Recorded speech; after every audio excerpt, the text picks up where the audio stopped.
evening, everyone. Mitchymitch of Mitchymitch.com here on the 21st of the 8th, 2011, recording a daily video blog for my weekend. Sorry I couldn't make a video for the Saturday, but I was pretty flat out and I figured I'll just combine the whole weekend into one video. Firstly, I'd like to mention that due to popular demand, I've shaved some of my facial hair off. Not all of it. As you can see, I'm growing a flavor saver slash goatee combination. I do like doing this. A couple of these ones while I'm playing. I've never really tried this before, so let's see how it goes. We'll give it a couple of weeks and we'll vote whether keep it or not. Just on that, if you guys would also like to join the site and get updates about the blog and the site along here. Register for the mailing list, and I can just email you guys when the next video blog's up, so you don't have to keep checking the site or keep your eye out, sort of thing. Also, I would really appreciate it, guys, if you could post comments on your thoughts and stuff. All you have to do is click the blog for the day, and you leave your comments there, or on YouTube. I believe these videos are going on YouTube as well, so if you could do that, I'd really appreciate it. Now to the poker. Ugh. Played this weekend. I managed to get some decent volume up this weekend. I played 53 games over the space of 17 hours, which isn't too bad. As you can see, I dropped about 8 to 10 binds of a mix between 50s and 100s. Yeah, I'm pretty sure I'm running bad. I'm pretty sure I'm hitting some variance here. As you can see, it's such a small, 50 games, to drop 650 games steadily like this is unusual for me, and I think it may be a bit of variance. What I've decided to do is going to take a couple of days off poker and not play at all, and going to go through my hand histories using the hands tab of Hold'em Manager. As you can see, if you click here, there's a magnitude of filters, and I'm going to go through that with a fine-tooth comb and try and see if it's any leaks in my game, and then if I'm finding I'm playing reasonably solid, I can just put it down to variance and know that I can keep grinding. But if there is a leak, I want to sort of nip it on the butt now before it exacerbates the variance and makes it go for longer. I mean, the variance is to be expected. I've had bad runs before, and it's a nothing. But I don't want to be playing bad as well as running bad. So to exacerbate the situation, I'm going to spend a couple days doing that. I'm also going to spend some time as well working on the Mitchymitch site, trying to get that beast it up and finish off the coaching and the life and the fitness sections. And hopefully I'll have the site done by Tuesday or Wednesday. So yeah, that's what's been happening poker wise. Also had a couple of games with a fella called Gustry, and he beat me for about 2 games, I believe, 2 or 3 games. But he was solidly beating me. I just couldn't work him out while I was playing. So what I did is I quit him, and then that night, this is Saturday night, I sat down and went through all the hands that we played, and I came up with all these notes on Gustry. He's a reg, and he sits the 50s. So what I did the next day is I waited for him to sit, and then I played him, and I took my 2 binds that I lost off him plus another 3, and he ended up not sitting me again because the guy had it in for me and was sitting me heaps. So I figured I needed to work out how he played at least, so I can break even against him, not play bad. So as you can see, I've got some good leaks here. This check min raising the flop, wherever it is a huge one, and check raising 3x on the flop, that was a huge one as well. That was crucial, and the 3/4 pot bets were crucial notes that I made that saved me a lot of money against this guy. So it's important to go through your hands and try and work out the regulars that tend to sit you, because if you don't, you'll just get destroyed. So yeah, so I did that and ended up being plus EV, so it was good use of my time there. I'd also like to make a shout out to Wabbit999 of the AAA Poker League forums. I played in the daily PLO tournament for 888. I know pretty much zero about pot limit Omaha, and he was giving me tips as we were playing, so I appreciate that. Thanks for that, Wabbit. He eventually knocked me out too, the bastard, but again, I appreciate the advice. Um, Gym wise, I ended up at the gym yesterday. I did legs and absolutely caned my legs. Got to the point where when I finished my workout, I usually do like 20 minutes of cardio, just normally on the normally on the basketball or the soccer ball, just shooting hoops or running around. And I could barely do that. I couldn't even run properly. I was running like Forrest Gump in that at the start scene where he's got those braces on his legs. So I knew I had a good workout. Woke up this morning and I had cramps in my legs, so that's always a good feeling. And I mean, I absolutely destroyed my legs. Probably one of the harder workouts I've ever done. Didn't actually do anything at the gym today, due to the fact it was a rest day. I just did my twists, which are these ones here. They're good for tightening up the skin around your abs to make your abs more defined. And it works your obliques as well, because if you actually target your obliques by doing like raises with the dumbbells, you can actually get out of proportion. You end up losing it like the V taper and getting more of like a straight up and down taper because your obliques are big muscles. So I tend just to do that, and that works out well for me. On other news, Spotlight Poker game got recorded today. I watched bits and pieces of it, and I liked what I seen. What's going to happen is they're going to do the recording, edit it up, and then I'm going to commentate on the edited final product.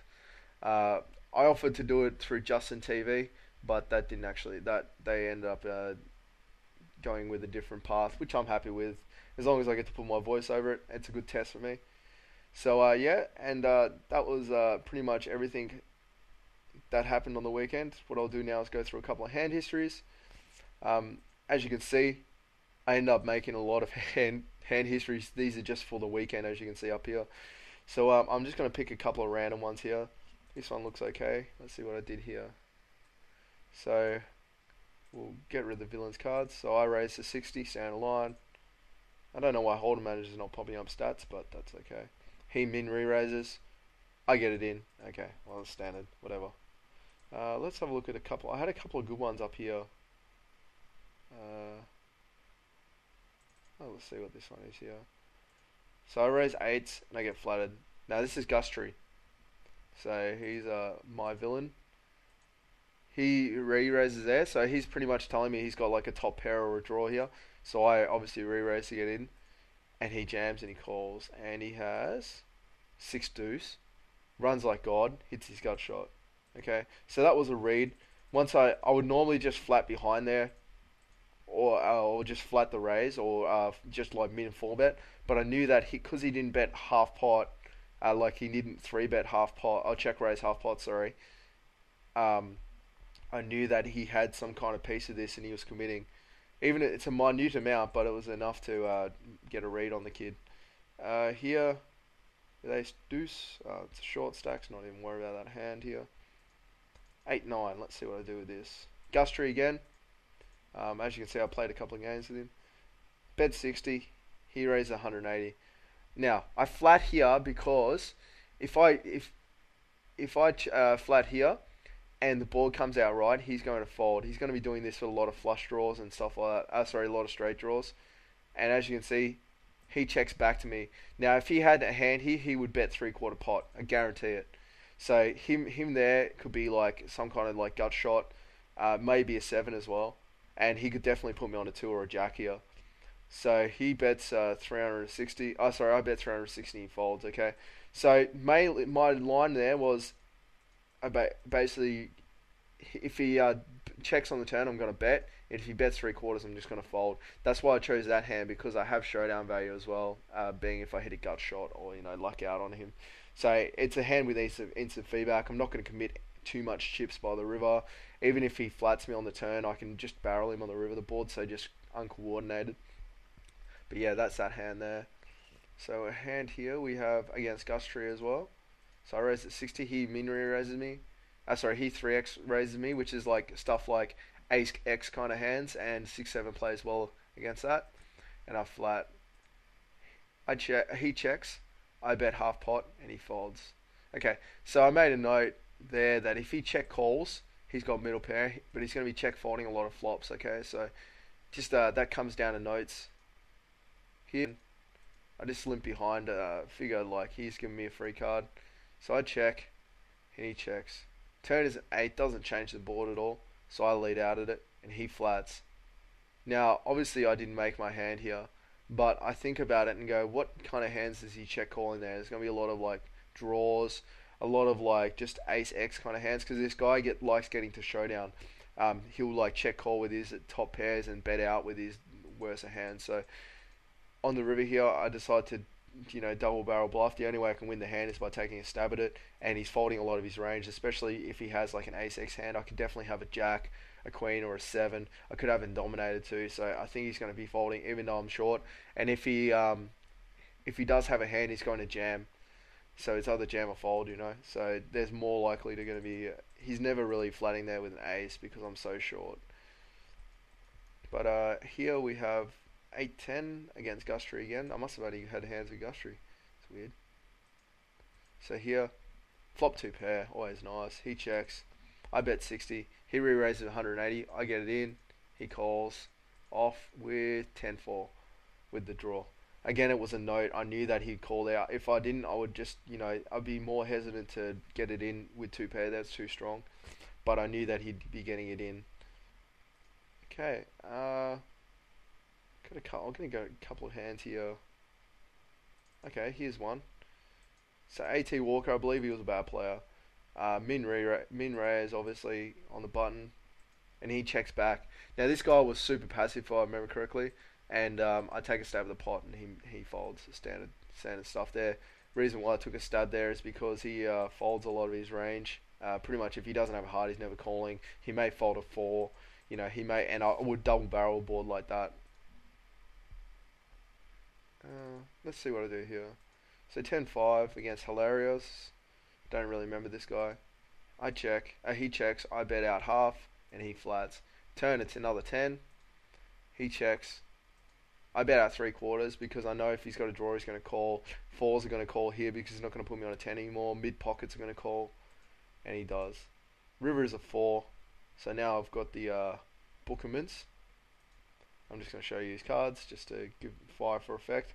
So here, like I said, pretty much anything's calling that turn because it doesn't make sense for me to bet it if I had a good 10. River-wise, I decide to make it 3/4 pot again because I think if anything over 3/4 pot, he's more likely to fold. But the guy's a bit fishy and he might call light, which he happens to do there. Must have been an image thing as well. Okay, so there's a couple of hands there. And I could go through a couple more, but I'm going to keep this one reasonably short. So yeah, that's the couple of hands. Hopefully I can. I'm going to record the whole league finding session, and if I find anything, I'm going to put it into my blog. Otherwise, it's just going to be my own personal thing because I don't really want people knowing my leaks, which is a plus, standard line. And today's song is "Rise Up," and I hope you all enjoy. This is Mitchymitch signing out for Mitchymitch.com. Have a good day, guys.